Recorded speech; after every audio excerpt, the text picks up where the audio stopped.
اللہ کے یہاں غیرت بھی تو کوئی چیز ہے کہ نہیں؟ خدا مجھ سے اکیلے تنہا سے کل پوچھے کہ تمہارے سامنے یہ کرتوت ہو رہے تھے، ممبر تھا، اس پہ بیٹھ کے تم نے کیا کہا، تو میں کیا جواب دوں گا یار، میرا تو اپنا مسئلہ ہے۔ دوسری بات،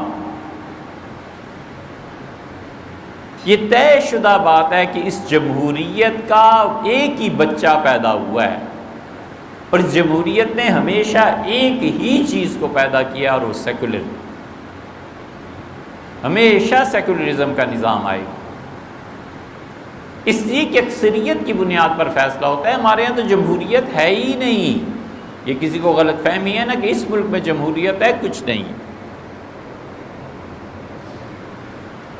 یہ لکھا ہوا موجود ہے، 71 کا جب سانحہ ہوا تو فوج نے اس سانحے کا تجزیہ کیا کہ مشرقی پاکستان کے ہٹ جانے کے دو لخت ہو جانے کے ذمہ دار کون؟ حمود الرحمن کمیشن کی رپورٹ ہے، آپ پڑھیں کبھی، جتنی بھی چھپی، شرم آتی ہے ان کے کردار سے۔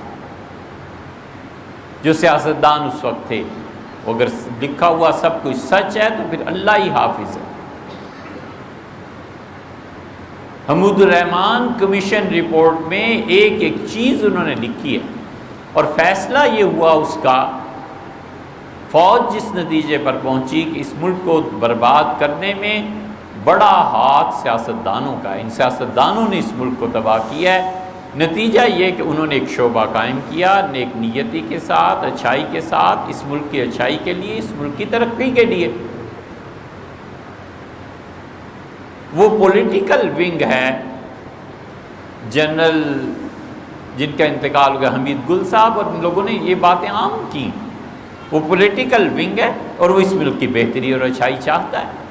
جو وہ فیصلے فرماتے ہیں، جن کے فیصلے یہاں کے لوگوں کے ذریعے ظاہر ہوتے ہیں کس بات کی جمہوریت، اور کون انتخابات کی بنا پر آتا ہے، اور ووٹ کی کیا حیثیت ہے۔ یار پاگل ہو گئے ہو، سٹیا گئے ہو، دیوانے ہو۔ جو قوتیں اللہ کا شکر ہے اس ملک کو بچانا چاہتی ہیں، اور جو قوتیں ان حمقاء کے کردار اور ان حمقاء کے احمقوں کے فیصلوں کے اگینسٹ کھڑی ہو جاتی ہیں، وہ فیصلہ کرتی ہیں، تب جا کر تو کہیں زندگی ہے، وگرنہ اس ملک کے خلاف دنیا میں سازشیں تھوڑی ہیں۔ یہ تو حقیقت ہے اس جمہوریت کی، ماشاءاللہ۔ بھیا جمہوریت، ڈیموکریسی ہمیشہ تاریخ میں ان ممالک میں آتی ہے جہاں امتیازات ختم ہو جاتے ہیں۔ امتیازات ختم ہونے کے بعد ووٹ ہوتا ہے۔ امتیازات کب ختم ہو سکتے ہیں؟ امتیازات ہمارے ہاں مذہب کا امتیاز ہے، شیعہ ہو کہ سنی ہو۔ کتنا ہی اچھا شیعہ، کتنا ہی اچھے کردار کا شامل ہو، کمال، سنی کبھی ووٹ دے دے گا؟ شیعہ۔ اور کتنے ہی اچھے کردار کا سنی کھڑا ہو، شیعہ انہیں ووٹ دے دیں گے؟ کبھی بھی نہیں۔ اب مذہبی امتیازات سے ہٹتے ہیں تو پھر سندھی پٹھان کا تذکرہ شروع ہو جاتا ہے، پھر پٹھانوں کے الگ مسئلے ہیں، سندھیوں کے الگ مسئلے ہیں۔ کتنے ہی اچھے کردار کا پٹھان ہے، نہیں ووٹ دینا، پنجابی ہیں، پنجابی ایم کیو ایم والے سندھ سے تشریف لائیں اور پشاور میں سیٹس نکال کے دکھائیں، اور پٹھان وہاں چلے جائیں اور پٹھان وہاں سے سیٹس نکال کے دکھائیں، تو پھر کوئی مانے۔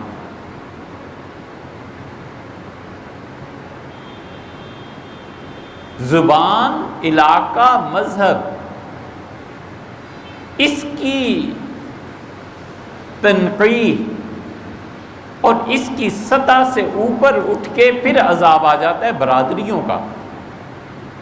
اچھا سید ہو، سید سیدوں ہی کو ووٹ دے گا، چیمے ہو چیمے ووٹ دیں گے، چٹے ہو چٹے ووٹ دیں گے، چٹا کھڑا ہوا تو چیموں نے نہیں دینا، چیما کھڑا ہو گیا تو سیدوں نے نہیں دینا، سید کھڑا ہو گیا تو کوئی اور برادری ہے اس نے نہیں دینا۔ یہ امتیازات نہیں ہیں۔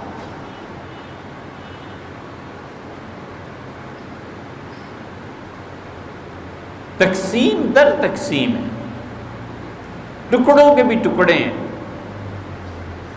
یہ امتیازات اگر ختم نہیں ہوں گے تو حقیقت میں جمہوریت کہاں سے آئے گی؟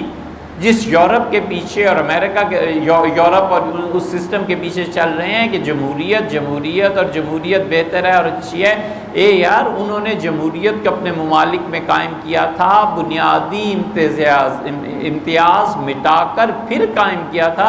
آپ اس کو کیا کر رہے ہیں؟ بنیادی امتیاز تو کبھی بھی ختم نہیں ہو سکتا۔ پھر اس جمہوریت سے سیکولرزم جنم لیتا ہے۔ اللہ نے فرمایا ہے ان تطع اکثر من فی الارض یضلوک عن سبیل اللہ، اور اگر زمین میں اکثریت کی پیروی تم کرو گے، اکثریت کے پیچھے چلو گے تو یہ یقیناً تمہیں خدا کی راہ سے ہٹا دیں گے۔ اسمبلی کی اٹھا لیں ساری رپورٹس، ہم اس بنا پر نہیں کہتے کہ کوئی تعصب ہے، اس بنا پر کہ یہ پڑھتے رہتے ہیں۔ اسمبلی میں کتنے دن آئے ہیں ممبرز اور کتنی تنخواہ لی ہے؟ جو مراعات آپ نے انہیں دے رکھی ہیں پاکستان میں کسی اور کو حاصل؟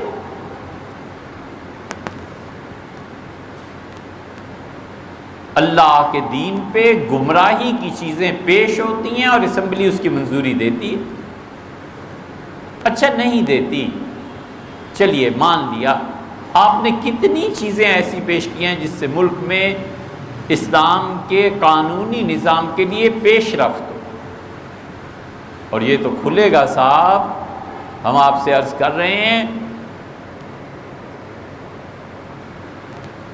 کسی دن جب کسی نے انکشاف کیا آپ پہ کہ جتنا اسلامی قانون کا حصہ ضیاء الحق کے دور میں بنایا گیا تھا اندر ہی اندر وہ تبدیل بھی کر دیا گیا، کسی کو کچھ خبر نہیں ہے، اور سابقہ حکومت کے جو وزراء ہیں انہوں نے اندر ہی اندر اسے تبدیل کر دیا۔ ہماری بحث ہوتی رہی، بات ہوتی رہی کہ یہ نہ کریں، یہ کریں اور یہ کریں اور یہ نہ کریں۔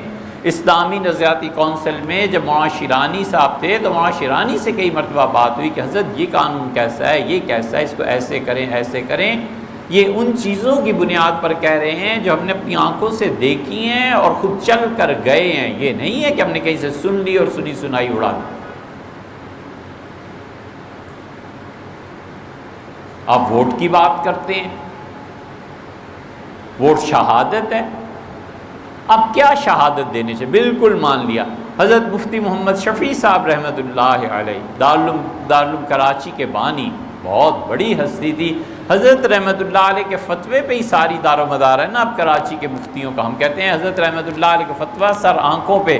حضرت نے لکھا ہے کہ شہادت جھوٹی دینا یہ کبیرہ گناہ ہے۔ آپ شہادت دینے جا رہے ہیں کہ میں اس شخص کو اس کا اہل سمجھتا ہوں کہ اس ملک میں وہ اچھے کام کر سکتا ہے، اور اس کا ہاں اور نہ میری ہاں اور نہ ہے، نمائندہ ہے نا آپ کا۔ اب کس کو ووٹ دینے جا رہے ہیں؟ آپ جاتے ہیں ایک ایسی پارٹی کے ممبر کو ووٹ دینے جنہوں نے ختم نبوت کے مسئلے پہ بلا کر پوچھا تک نہیں کہ یار یہ کدھر سے فتنہ شروع ہوا ہے، نکالو ان کو پارٹی سے، اور اتنی غیرت بھی نہیں رہی اس پارٹی کے ممبرز میں کہ ختم نبوت کا مسئلہ پورے ملک میں اٹھا، استعفیٰ دے آتے، منہ پہ مار آتے استعفیٰ کہ حضور اقدس صلی اللہ علیہ وسلم کی ختم نبوت کے بارے میں ہمیں نہیں قبول، یہ غلط بات ہے، آپ کیوں نہیں اس کا نوٹس لے رہے؟ سنا ہے ایک دو چار آدمیوں نے استعفیٰ دے دیا تھا، بڑے غیرت مند، ہم دیکھ لیں گے، آپ بھی دیکھیے گا کہ جن کا نام آیا ہے کیا ان کی پارٹی کے چیئرمین انہیں بلا کر کہتے ہیں کہ تمہاری ہمت کیسے ہوئی کہ حضور اقدس صلی اللہ علیہ وسلم کی ختم نبوت کے معاملے میں تم یہ حرکت کر بیٹھے ہو؟ مجھے پتہ ہی نہیں تھا اور اب پتہ چلا ہے، لہٰذا آپ کی چھٹی۔ حضور صلی اللہ علیہ وسلم سے منہ لگنا ہے قیامت میں جا کر، تم سے تو نہیں۔ اور دور دور تک توقع نہیں ہے کہ ایسے ہو۔ آپ شہادت دینے جا رہے ہیں کہ یہ اس کے اہل ہیں۔ آپ خود سوچیں آپ کس چیز کی شہادت دے رہے ہیں۔ ووٹ امانت ہے، بالکل ٹھیک ہے بھائی، حضرت مفتی صاحب رحمۃ اللہ نے لکھا ہے حضرت کی بات سر آنکھوں پہ، یہ امانت آپ کس کے حوالے کر رہے ہیں؟ اپنی سگی اولاد کے متعلق آدمی کو پتہ ہونا کہ یہ میرا پیسہ 1000 روپیہ جا کر بازار میں یہ سگریٹ پھونک دے گا، کوئی اور گناہ کا کام، کوئی اور چیز، گناہ نہیں، غلط ہو گیا جملہ، سگریٹ پھونک دے گا، کسی جگہ پر ضائع کر دے گا، 1000 روپیہ نہیں دیتا، اور آپ ووٹ کو امانت سمجھ کے اس کو دیے چلے جا رہے ہیں کہ ووٹ لو بھئی، یہ تم اس کو ڈیزرو کرتے ہو۔ یہ امانت اتنی بڑی چیز ہے کہ حضور اقدس صلی اللہ علیہ وسلم تشریف لے گئے تھے، مکہ فتح ہو گیا تھا اور بیت اللہ کا دروازہ کھولنا تھا، اور عثمان بن طلحہ کے پاس چابی تھی، اور وہ ریلکٹنٹ تھے کہ پتہ نہیں یہ چابی مجھے ملے گی کہ نہیں ملے گی۔ سیدنا علی رضی اللہ عنہ نے انہیں دھکا دیا، کہا نکالو چابی، تمہیں پتہ نہیں حضور صلی اللہ علیہ وسلم انتظار کر رہے ہیں۔ عثمان اٹھے اور چابی لے کے رسول اللہ صلی اللہ علیہ وسلم کے ہاتھ پہ رکھی اور کہا اللہ کے رسول یہ امانت ہے۔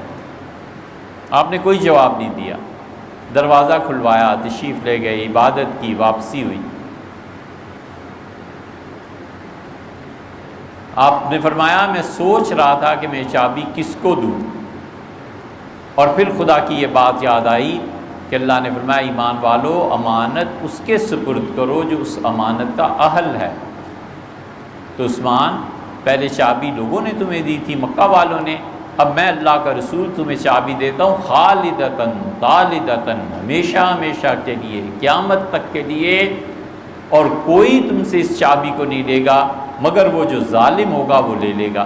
یزید نے لی تھی چابی اس خاندان سے، اور پھر یزید کے بعد جو حکمران آئے انہوں نے واپس کر دی۔ یہ عبدالعزیز، یہ جو سارے سعودیز کا جد اعلیٰ تھا، اس سے کسی نے کہا کہ چابی لے لیں اور بیت اللہ کے اندر جانے کے لیے ٹیکس مقرر کر دیں۔ اس نے کہا حضور صلی اللہ علیہ وسلم فرمایا تھا ظالم اس چابی کو لے گا، میں تو ان کی زبان سے ظالم بنتا نہیں بھئی، باقی جو مرضی بنے۔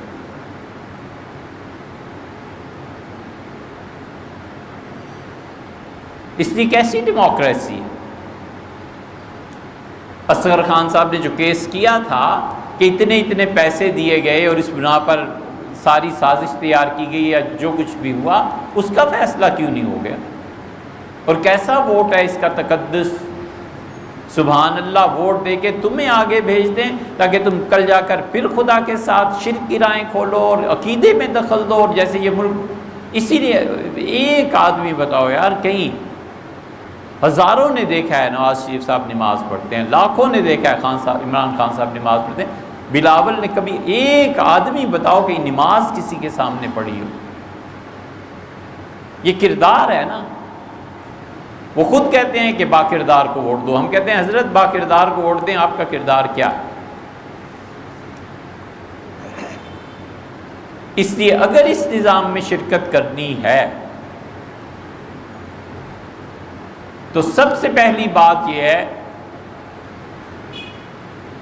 کہ ہمیں اگر کوئی کام کرنا ہے، اگرچہ میں اکیلا اس بات کو کہوں، لیکن ہمیں اگر کوئی کام کرنا ہے تو ہمیں ان سارے جمیلوں سے، ووٹ سے، جمہوریت سے جان چھڑا کے اپنا پیسہ اور اپنا وقت اس ملک کے تعلیمی نظام پہ لگانا چاہیے۔ کسی طرح ہم کامیاب ہو جائیں کہ ہم اپنا نصاب مرتب کریں اور ہم اپنے اسکول بنائیں اور ہم اپنے بچوں کو، اگلی نسلوں کو وہی پڑھائیں۔ اگر ہم تبدیلی چاہتے ہیں، انلائٹنمنٹ کی تحریک جس کا نام اچھل اچھل کے وہ لیتا تھا مشرف،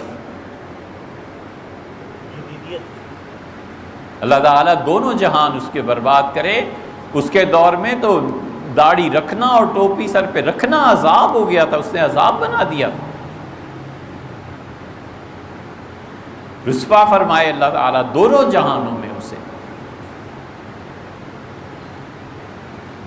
انلائٹنمنٹ، ہم نے کہا یہ حضرت انلائٹنمنٹ کے تو آپ کو سپیلنگ ہی آتے ہوں گے، اس سے زیادہ آپ کو کیا آتا ہوگا؟ انلائٹنمنٹ کے لیے، جمہوریت کے لیے 200 سال یورپ نے محنت کی ہے۔ 200 سال کے بعد انلائٹنمنٹ کے اثرات آنا شروع ہوئے۔ اگر ہم نے کوئی کام کرنا ہے ہمیں چاہیے کہ ہم اپنا ٹائم اور اپنا پیسہ ان دونوں چیزوں کو تعلیم کے فروغ کے لیے لگائیں، اپنی آئندہ نسلوں کو پڑھائیں، ان کے نصاب میں رکھیں کہ بیٹے جمہوریت کیا ہوتی ہے، بیٹے عقیدہ کیا ہوتا ہے۔ صحیح عقیدہ حضور اقدس صلی اللہ علیہ وسلم کیا چھوڑ کے امت میں گئے تھے، ہم اپنے بچوں کو پڑھائیں کہ دنیا میں کس طرح نظام چلتے ہیں، اسلام نے کیا نظام آپ کو دیا ہے، پولیٹیکل سسٹم اسلام کا کیا ہے جس پہ لوگوں نے نہیں پڑھا، سیکولرزم کیا ہے، کمیونزم کیا ہے، سوشلزم کیا ہے، اپنے بچوں کو پڑھائیں تاکہ آئندہ وہ اس مصیبت سے نہ گزریں جس مصیبت سے اب ہم لوگ گزر رہے ہیں، انہیں پتہ ہو کہ اسلام نے کیا نظام دیا اور کیسے۔ آئیڈیل بات تو یہ ہے، ان سب چیزوں کو چھوڑو، پیسے لاؤ اور وقت دو، تعلیم کا کام کرو۔ اگر یاد ہو تو پوچھ لینا، یہ ایسی بات ہے جو شاید نہ کرنا زیادہ مناسب ہو۔ امریکہ سے کچھ دوستوں نے خان صاحب سے کہا تھا ملنے کو، تو وہ تشریف لائے، 1994 یا 96 کی بات ہے، ان کی تشریف آوری ہوئی تو بات سیاست پہ کر رہے تھے۔ ہم نے کہا خان صاحب اس سیاست کا آخری ہدف کیا ہے؟ اس ملک میں قوت اور اقتدار کو سنبھال لینا، اس ساری سیاست کا آخر یہی نتیجہ نکلا۔ بڑی طویل گفتگو فرمائی انہوں نے، فرمانے لگے ہاں۔ ہم نے کہا اس کے ذریعے تبدیلی لانا، فرمانے لگے ہاں۔ ہم نے کہا ہم آپ سے عرض کریں، آپ اس ملک کے نظام تعلیم کو شروع کریں، اللہ تعالیٰ نے جو مقام اور شہرت دی ہے، آپ اس ملک میں تعلیم کو لے لیں، 20 سال گزرنے دیں صرف، اور 20 سال بعد یہ قوم کے بچے پلیٹ میں رکھ کے اقتدار آپ کی خدمت میں پیش کریں گے۔ اب اس ملک کے نظام تعلیم کو سنبھال لیں، بس اتنا ہی کافی۔ نہیں مفتی صاحب بہت دیر لگے، ہم نے کہا دیر تو پھر اتنی 200 سال کے بعد ان لائف، اس لیے آئیڈیل کام اگر کرنا ہے نا، ان جھنجھٹوں سے نکلو، پیسے اور وقت و تعلیم کو۔ اور دوسری صورت یہ ہے کہ آپ اس سسٹم میں رہنا چاہتے ہیں تو ایسے افراد ان پر محنت کریں، انہیں ووٹ دیں جن کا ذہن بنا ہوا ہو کہ ہم اس ملک میں پارلیمانی نظام کے بجائے صدارتی نظام لائیں۔ امریکہ میں صدارتی نظام ہے، وہ اس منحوس جمہوریت سے پھر بھی بہتر ہے۔ اگر آپ کو انتخاب ہی کرنا ہے تو ہم صدارتی نظام کو چاہتے ہیں، ہم اس پارلیمانی نظام کو نہیں چاہتے۔ صدر مملکت اپنے وزیر لائے، اپنے سیکٹریز لائے، جو امریکن سسٹم ہے وہ چاہتے ہیں، اور اس کے کیا فوائد ہیں، کیا اس کے نقصانات ہیں، اس وقت نہیں، بس اب ایک بات کہنی تھی۔ اور تیسری اور آخری بات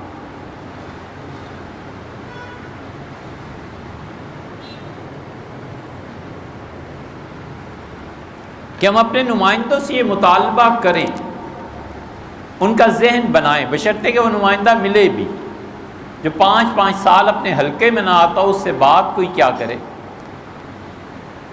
بات پہ وہاں زباں کٹتی ہے، وہ کہیں اور سنا کرے کوئی۔ اگر کرنے کا پھر کام رہ جاتا ہے تو یہ کہ ہم انہیں کہیں کہ متناسب نمائندگی کی بنیاد پر سیٹس تقسیم، بس جس پارٹی نے شخصیت کو نکالو درمیان سے، جس پارٹی نے جتنے ووٹ لیے ہیں اس کے مطابق۔ جرمنی میں یہی نظام، یہ سسٹم۔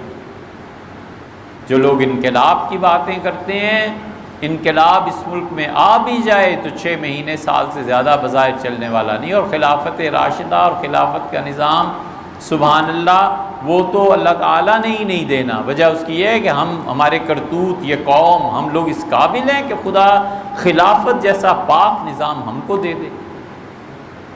اس لیے متناسب نمائندگی یا صدارتی نظام اگر کام کرنے کا ہے تو اس کے لیے محنت کرنی چاہیے، ووٹ دینا چاہیے، وگرنہ اس پارلیمانی نظام میں، اور یہ جو بد کردار آدمی ہیں، یہاں شہادت آپ کس چیز کی دیں گے، یہاں امانت آپ کہاں سے پوری کرنے جائیں گے، یہ ہماری سمجھ میں نہیں آتی۔